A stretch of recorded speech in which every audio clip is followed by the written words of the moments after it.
ফ্রান্সে কালাইউরা একতা ফাউন্ডেশনের উদ্যোগে বনভোজন সম্পন্ন হয়েছে। রবিবার বিকেলে প্যারিসের অদূরে লাকনর্বের পার্ক ডিপার্টমেন্টাল জর্জেস ভালবনে পরিবার পরিজন নিয়ে খেলাধুলা, আনন্দ আড্ডা আর ভোজন বিলাসে মিলিত হয়েছিলেন ফ্রান্সে বসবাসরত কালাইউরাবাসী।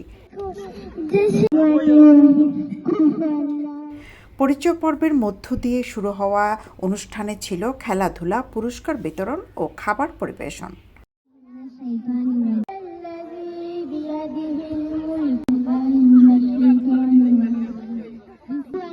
প্রবাসীর কর্মব্যস্ত জীবনের ফাঁকে মনোরম আবহাওয়ায় এবং সবুজ পার্কে আয়োজিত অনুষ্ঠানে শিশু, কিশোর, পুরুষ, নারীরা বিভিন্ন ইভেন্টে অংশগ্রহণ করে।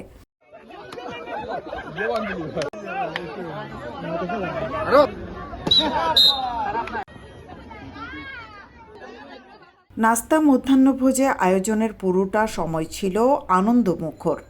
দলে দলে আড্ডা আর গল্পে মুখরিত হয়ে উঠেছিল সবুজ শ্যামল বনায়নে পরিবেষ্টিত বিশালাকার পিকনিক স্পট।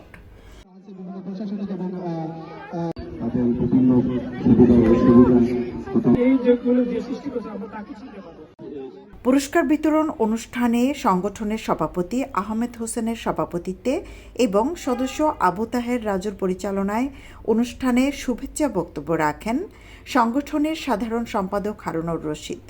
এ সময় আমন্ত্রিত অতিথির বক্তব্য রাখেন প্যারিস বাংলা প্রেস ক্লাবের প্রতিষ্ঠাতা সভাপতি এনায়েত হোসেন সোহেল, জকিগঞ্জ ঐক্য পরিষদের সভাপতি আব্দুল কুদ্দুস,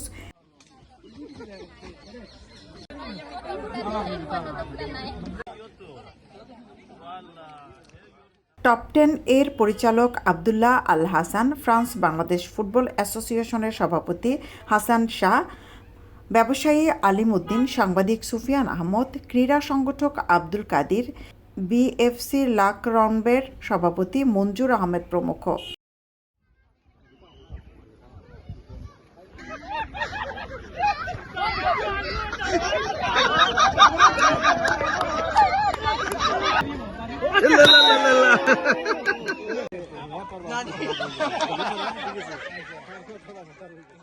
বনভোজন আয়োজন ও সার্বিক পরিচালনায় সহযোগিতা করেন কালাইউরা একতা ফাউন্ডেশনের উপদেষ্টা খলিলুর রহমান, সাংগঠনিক সম্পাদক সাদেক আহমদ, অর্থ সম্পাদক কবির আহমদ, সহ অর্থ সম্পাদক হুমায়ুন রশিদ রেজা, দায়িত্বশীল জুনেদ আহমদ, মঞ্জুর খান, রেদওয়ান আহমদ, ইমরান হোসেন, অপু আহমেদ, মিজানুর রহমান, বাহার উদ্দিন, ইকবাল হোসেন, বাহার উদ্দিন, তানভীর আহমদ, ইফতেখার হাসান রাফি প্রমুখ।